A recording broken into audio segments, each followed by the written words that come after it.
Act 4, Scene 6, Chapter 9, page 146. The end. The Commissioner of Education, recovered from the shock of having a contestant protest a ruling, cited Julian. He took away the 2 points he had been given for answering half the question and gave Maxwell a chance to answer. The 2 acronyms they gave were MAD, Mothers Against Drunk Driving. Julian was about to protest that answer on the basis that MAD was not a true acronym because it was a word even before it became an acronym, but the word itself was spelled with 1 D and not 2, so Julian, who was patient beyond his years, said nothing and waited. Maxwell next came up with sonar. While waiting for them to decide what sonar stood for, one of the panel of experts looked up from a heavy volume and sent a signal to the commissioner. He walked over to her. When he returned to the lectern, he said, "We have an adjustment to make on the score. TIP is an acronym for to ensure promptness. We restore the 5 points we subtracted as penalty and add 4 for answering the question. Maxwell will be allowed to retain 2 points from MAD, but will not receive credit for sonar." Julian said, "Thank you, sir." No one dared applaud, but everyone on the row to the left of Mrs. Olinski sported smiles that were very loud, and on the row behind her, Nate and Sadie, Izzy and Margie, sat on their hands. Even Margie got that excited. I do want to say at this point, that it is a spurious origin. However, having thought about it, I wonder if, given how often it's said, it's become true. The people, I don't know. In any case, the MAD thing is nonsense. And I think an apocryphal origin should absolutely get points over nobody uses MAD spelled with 2 Ds that way.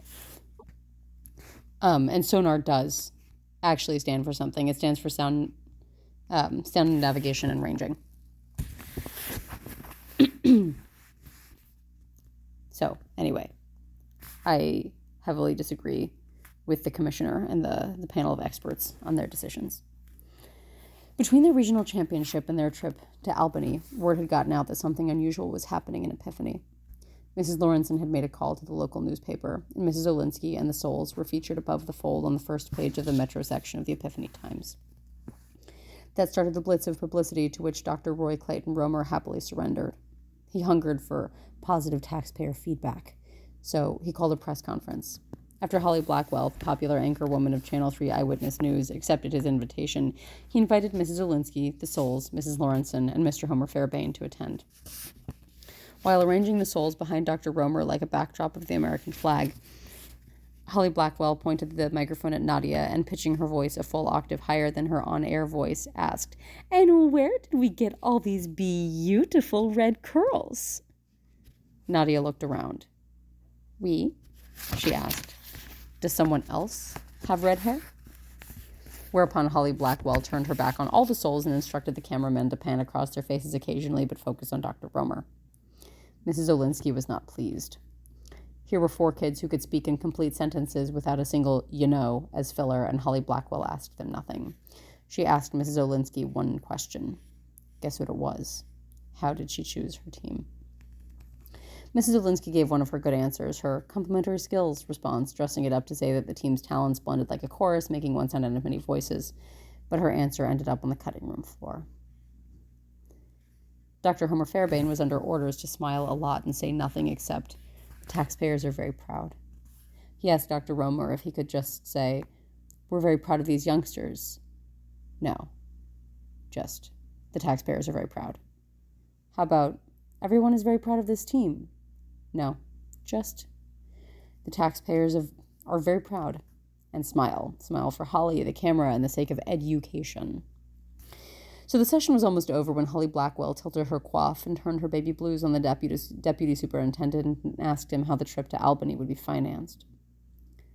Homer Fairbairn smiled and replied, "The taxpayers are very proud."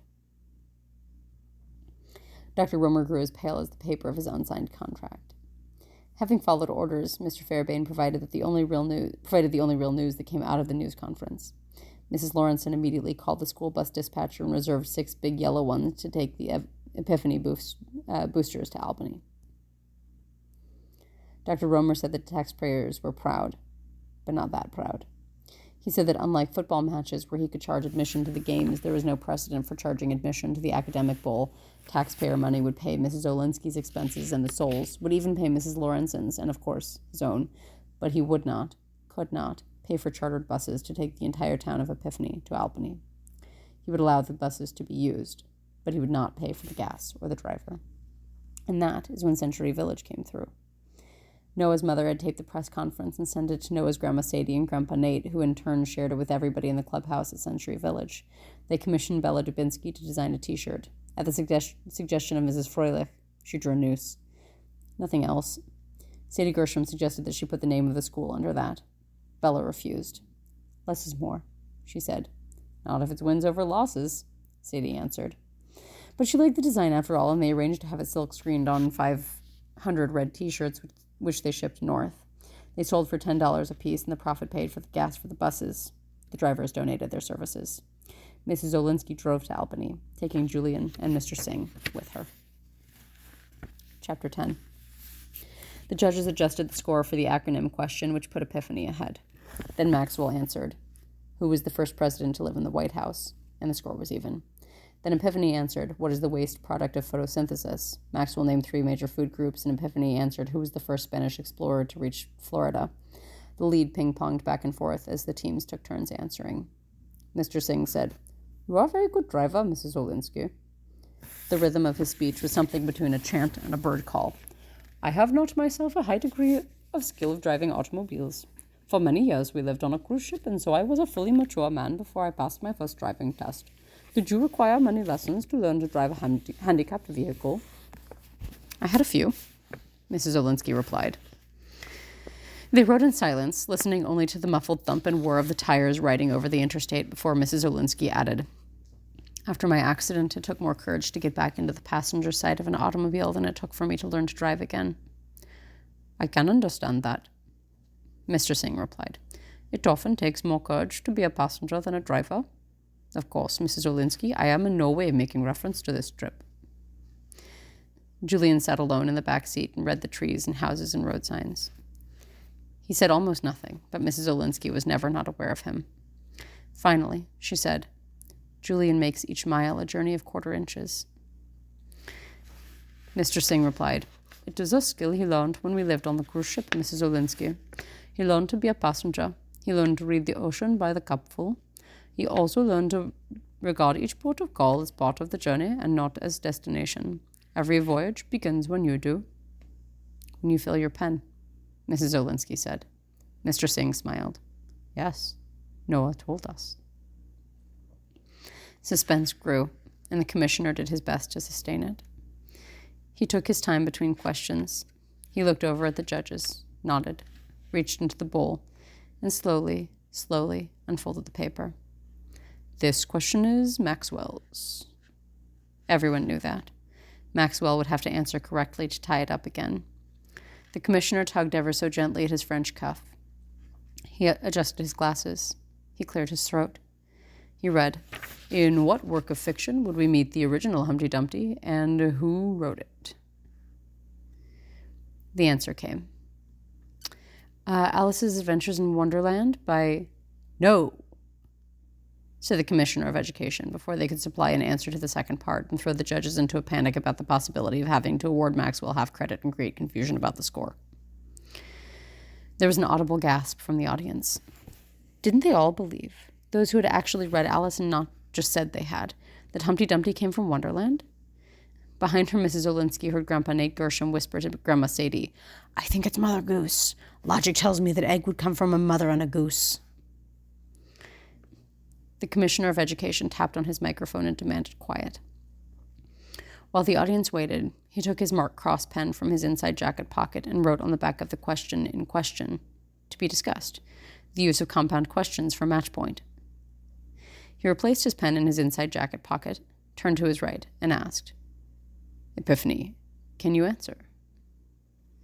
Nadia, Noah, and Ethan looked at Julian, inviting him to give the correct answer. Through the Looking Glass by Belzer-Carroll. It was match point. Epiphany must answer a follow-up to be declared the winner. The commissioner looked again at the paper in his hand. Several spaces beneath and printed in italics was the follow-up. What was the true name and occupation of the author? Julian knew. Reverend Charles Ludwig Dodson, math teacher, Oxford University. It was over. Between reality and realization, there was a pause. It was over. There was a beat. Time for hearts to skip. There was a gap. Time for hearts and minds to connect.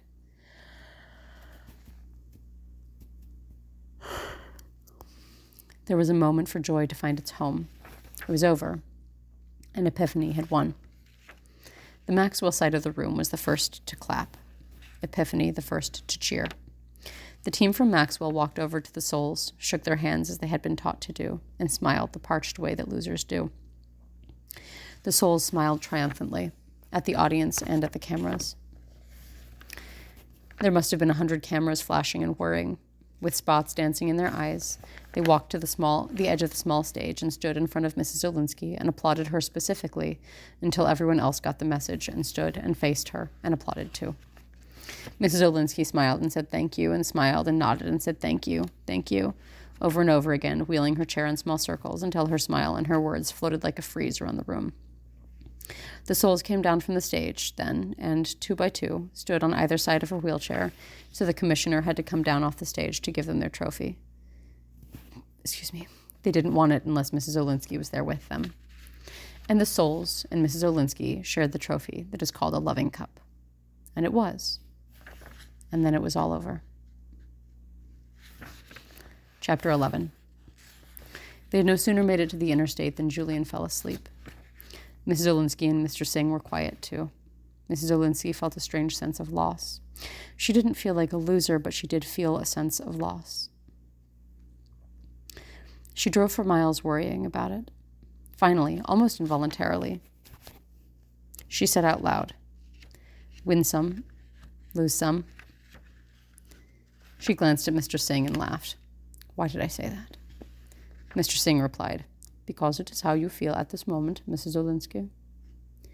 "I'm happy that we won, Mr. Singh, but I don't understand why I feel a sense of loss. This isn't like my accident when my loss was overwhelming.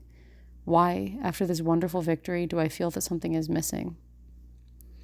"Because something is." Miles hummed past before his voice floated back to her.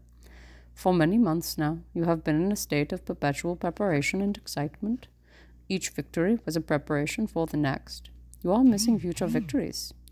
Have you enjoyed the journey out, Mrs. Olinski?" "Very much. Every cupful, like Julian on the ocean." "Now, you must put down anchor, look around, enjoy this port of call. Your stay will be brief. You must do it, Mrs. Olinski." Julian didn't wake up even when they had stopped for gas in Oneonta. He had stretched out in the back, and the bright lights of the service station shone through the rear window. His lips were slightly parted. His eyelashes cast semicircles of shadow on his cheeks. "What do you see, Mrs. Olinski?" Mr. Singh asked. "I see that angels have landed on his eyelids."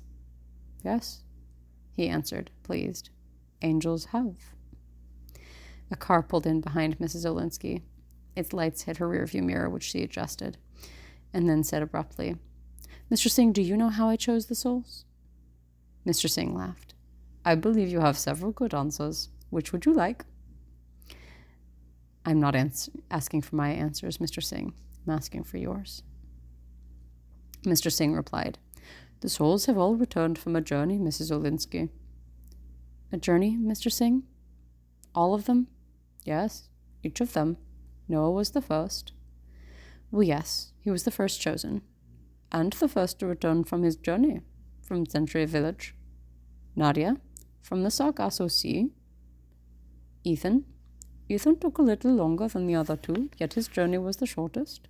It was a ride on the school bus." "And Julian was last." "Yes, Julian was last. His journey has been the longest." Mr. Singh said nothing more. Mrs. Olinski drove past several exits on the interstate, waiting. As they approached the ramp that would take them to the state highway that would lead to Epiphany, he had still said nothing. She could stand it no longer. "Mr. Singh," she demanded, "you must finish. You must tell me what you know about their journeys." "They found something, Mrs. Olinski. Noah at Century Village, Nadia on the Sargasso Sea, Ethan on the bus." He hesitated. "Think about the question that Maxwell missed. They did not know that Humpty Dumpty was not in Wonderland because they never journeyed through the looking-glass to find him. How can you know it's missing if you have never met it? You must know of something's existence before you can notice its absence. So it was with the souls. They found on their journeys what you found at Sillington House." "A cup of kindness, Mr. Singh? Is that what I found?" "Kindness, yes, Mrs. Olinski. Noah, Nadia, and Ethan found kindness in others and learned how to look for it in themselves. Can you know excellence if you've never seen it? Can you know good if you have only seen bad? Julian knows, perhaps even more than the others, about kindness. We have, my son and I, been most fortunate. We have found much kindness when we journeyed on the ship. When 6th grade started, my son found malice, spite and malice. Mean things were done to him. Julian has told me many stories. Many stories." And the music of his voice faded and stopped. He looked at, not through, the windshield, as if it were a small screen, showing one of the many stories. And then back in focus, he said to Mrs. Olinski, "Each of the souls has had a journey, and so have you, Mrs. Olinski." Eva Marie Olinski thought back to the day she had chosen Julian. That was the day she did not choose Hamilton Knapp. She had seen something as she scanned the rows in the auditorium, something that made her not choose him. She had seen how mean he was, and that was the day she went to tea at Sillington House. They were riding down Gramercy Road now, and Mr. Singh started to turn toward the back of the van to awaken Julian. He stopped and quietly asked, "Do you know, Mrs. Olinski, how Julian first invited the souls to tea?" "How?" "He sent them invitations hidden in a book." "What book might that be, Mr. Singh?"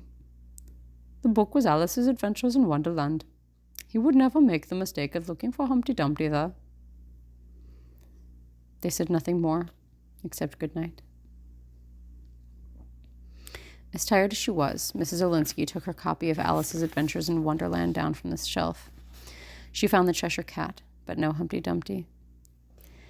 As Mr. Singh had said, if you've not seen something, it's hard to know what is missing. She took down through the looking-glass and found Humpty Dumpty sitting on a wall. Humpty Dumpty had a great fall. All the king's horses and all the king's men couldn't put Humpty Dumpty in his place again. All the king's horses and all the king's men could not have done for Mrs. Eva Marie Olinski what the kindness of 4 6th-grade souls had. She closed her book, put it back on the shelf together again with Alice's Adventures in Wonderland. She went to bed with a grin, which, like the Cheshire Cat's, remained for some time after. For a considerable time after. Chapter 12. Eva Marie Olinski let herself down out of her van and wheeled herself to the bottom of the front porch ramp of Sillington House. The souls were waiting. They opened the front door for her, and that is when she knew that they knew that she knew. They made their way back to the big, familiar table in the back of the dining room. Mr. Singh had opened up the windows along the side wall, and a breeze from the lake breathed sweet spring air into the room. At last, the weather had caught up with the calendar. Then Mr. Singh took a seat opposite her at the far end of the table. She waited until they were all in their usual places, and then she asked, "Did I choose you, or did you choose me?" And the souls answered, "Yes." The end. The book ends with 15 questions with 36 answers. I shall ask the questions if you want them. What is the meaning of the word calligraphy, and from what language does it derive? What is the name given to that portion of the North Atlantic Ocean that is noted for its abundance of seaweed, and what is its importance to the ecology of our planet? What famous American women are associated with the following places in New York State, and why are they important? Seneca Falls, Homer, Rochester, Auburn. How many quarters in $20? If one man can paint an 8 feet by 12 feet wall in a half an hour, how long would it take 3 men to paint a wall that is 8 feet by 24 feet? A masterpiece by the artist Rembrandt was recently stolen from a museum in his native country. What is that country? What is its capital?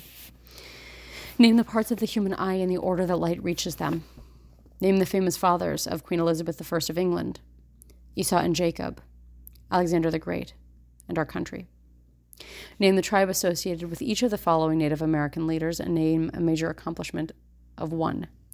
Sequoia, Tecumseh, Osceola, Geronimo.